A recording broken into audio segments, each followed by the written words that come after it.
सुशासन का जो नाटक और ढोंग चल रहा है उससे बिहार तंग आ चुका है और मुझे उम्मीद है कि इस बार बिहार को वास्तव में बदलाव मिलेगा जिसका बिहार बहुत समय से इंतज़ार कर रहा है। SIR है, ये वोटर लिस्ट की सफाई का काम नहीं है, वोटर लिस्ट के सफाई का काम है। इसमें से गरीब का, अंतिम व्यक्ति के वोट को साफ करना, उसको निकालना का काम।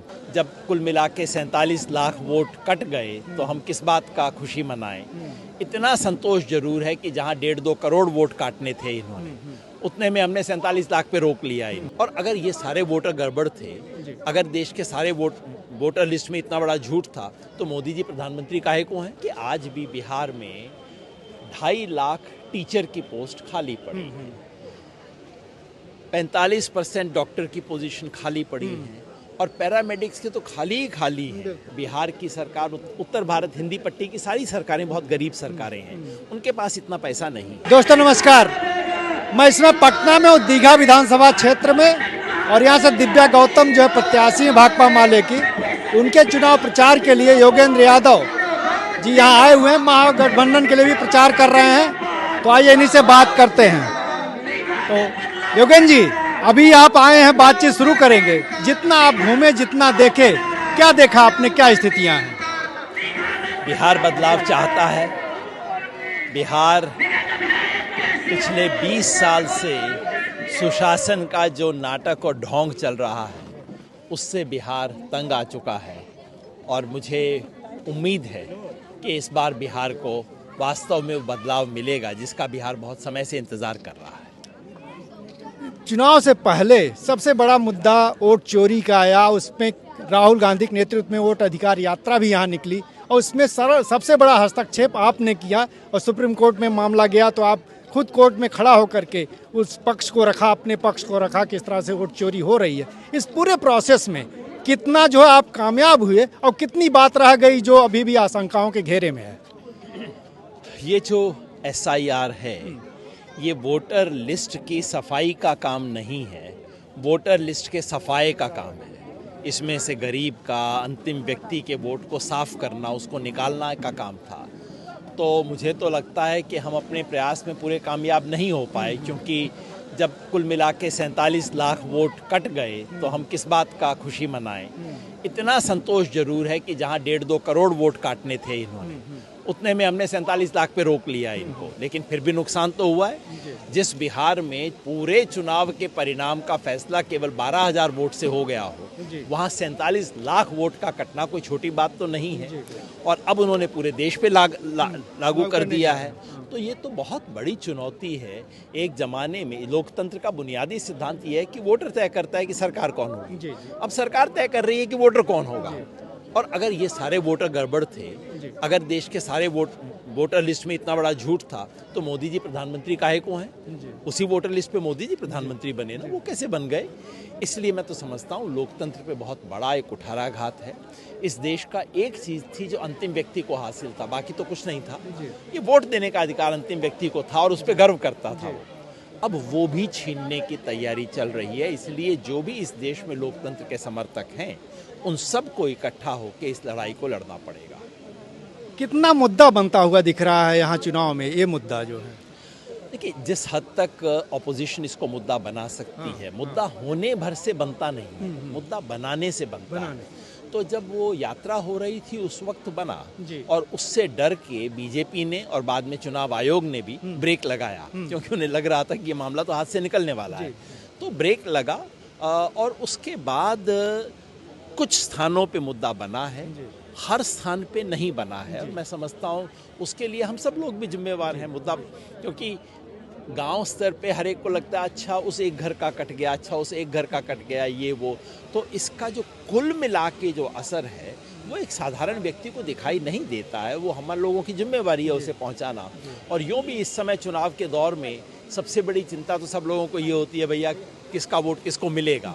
तो इसलिए थोड़ा सा गौण हो गया है, लेकिन ये मुद्दा देश भर में उठेगा। योगेंद्र जी, आप जो है इंटेलेक्चुअल भी हैं, समाजवादी भी हैं और चीज़ों पे नज़र रखते हैं, तमाम चीज़ों का विश्लेषण करते हैं। पलायन और बेरोजगारी सबसे बड़ा मुद्दा है बिहार के लिए, पूरा देश जानता है। उसमें विपक्ष की तरफ से तेजस्वी यादव ने हर घर को, एक परिवार को कम से कम एक सरकारी नौकरी देने की बात की है। हम जब घूम रहे थे लोगों में बातें भी आ रही हैं कि ये फिजिबल नहीं है, भले नारा दे दिया गया है लेकिन लागू नहीं हो सकता। क्या आप बता सकते हैं कि इसका कोई एक रोड मैप भी बन सकता है, ये संभव है, आगे बढ़ाया जा सकता है, या ये तेजस्वी जो कह रहे हैं उसको लागू करेंगे? देखिए, सरकारी नौकरी के मुहावरे को मैं इस तरह समझता हूँ कि सरकार इस बिहार के हर परिवार में एक रोजगार उपलब्ध करवाए, है ना। जो सरकारी नौकरी की शक्ल जरूरी नहीं है। देखिए, आज भी बिहार में 2.5 लाख टीचर की पोस्ट खाली पड़ी है, 45% डॉक्टर की पोजीशन खाली पड़ी है, और पैरामेडिक्स के तो खाली ही खाली है ना। तो बिहार जैसे प्रदेश में जितना कर्मचारियों की, जरूरी नहीं कि वो 6वें वेतन आयोग 7वें वेतन आयोग के कर्मचारी हों, लेकिन इतने ज़्यादा लोगों की आवश्यकता है शिक्षा में, स्वास्थ्य में, कि उनको किया जाए। और दूसरा, सरकार अपने तमाम दूसरी चीज़ों की मदद से रोजगार के अवसर मुहैया करवाए। बस लेकिन इसे बजट वाला जो सवाल आ रहा है वो कैसे, मैं वही जानना चाह रहा था, इसलिए मैंने सवाल रखा है। बजट का देखिए, वो 2 तरह के हैं। एक तो ये कहना कि सरकार सीधे सीधे सैलरी वाली नौकरी दे दे, वो हर सरकार की सीमा होती है, और ख़ास तौर पे बिहार की सरकार, उत्तर भारत हिंदी पट्टी की सारी सरकारें बहुत गरीब सरकारें हैं, उनके पास इतना पैसा नहीं है। दूसरा है कि थोड़े पैसे का इस्तेमाल करके आप रोजगार के साधन सृजन करवाने का काम करें। बिहार में इतनी छोटी छोटी संभावनाएं हैं। आजकल 2-1 साल से मखाने का मामला चल निकला है, लेकिन मखाने जैसी 100 और चीज़ें बिहार के अंदर हैं। उन चीज़ों को अगर बढ़ाया जाए और सरकार अपनी पूंजी का निवेश उसमें करे, तो बहुत बड़े पैमाने पर रोजगार का सृजन होने की गुंजाइश है। उसके लिए करना चाहिए। तो मैं सरकार की बात को उस मुहावरे के रूप में देखता हूँ कि हर परिवार में एक रोजगार का साधन सृजन करने की जिम्मेवारी सरकार ले। वो अपने आप में बड़ी चीज़ है, और वो संभव है, वो असंभव बात नहीं है। एक जो आरोप लग रहा है तेजस्वी पर नहीं है, माना जा रहा है कि तेजस्वी के खिलाफ कोई व्यक्तिगत आरोप नहीं लगा पा रहा है सत्ता पक्ष, इसलिए उसने 20 साल पुराने मुद्दे को ले आने की कोशिश किया है, जिसमें वो कह रहा है कि वो जो है पुराना दौर खड़ा हो जाएगा जो लालू के दौर में था, और जो कानून व्यवस्था का मसला हुआ करता था। इसको कैसे काउंटर कर रहा है विपक्ष, महागठबंधन?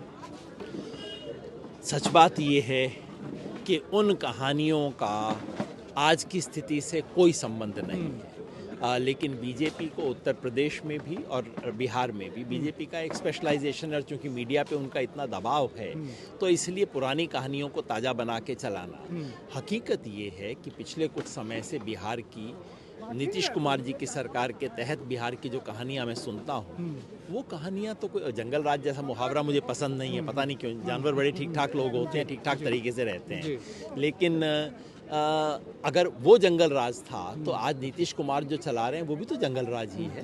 दिक्कत ये है कि इतना एक तरफा पूरा प्रचार तंत्र इतना एक तरफा है कि एक पक्ष की बातों को तो उठा के बताया जाता है और दूसरी तरह की बातों को दबाया जाता है। मैं समझता हूँ पूरी बातों को सामने रखना चाहिए, और तेजस्वी नई पीढ़ी के हैं, और ज़रूरी नहीं कि अतीत की बातों को, अतीत की लाशों को ढो के चलें, उसकी कोई आवश्यकता नहीं होनी चाहिए, उससे मुक्त होकर चलें। और मैं समझता हूँ बिहार की जनता उनमें ये उम्मीद देखती है, इसलिए भी देखती है कि अपने थोड़े से मंत्रित्व के काल में उन्होंने जो रोजगार के लिए काम किया वो बहुत अच्छा काम था। बिहार की जनता उसको याद करती है और ये उम्मीद करती है कि वो जो छोटी सी झलकी उन्होंने दिखाई थी वो एक बड़े पैमाने पर सामने आएगी। अब आखिरी सवाल, आप सेफोलॉजिस्ट हैं, रहे भी हैं लगातार, उस कितनी सीटें आप दे रहे हैं यहाँ? पहले भविष्य बताने का काम करता था, अब भविष्य बनाने का काम करता है। बहुत बहुत शुक्रिया। तो देखिए, ये जो है योगेंद्र यादव जी थे, और इनका कहना है कि यहाँ महागठबंधन बढ़त लिए हुए है, और तमाम जो सवाल हैं उठाए जा रहे सत्ता पक्ष द्वारा वो जो है कपोल कल्पित है और गड़े मुर्दे जैसे हैं।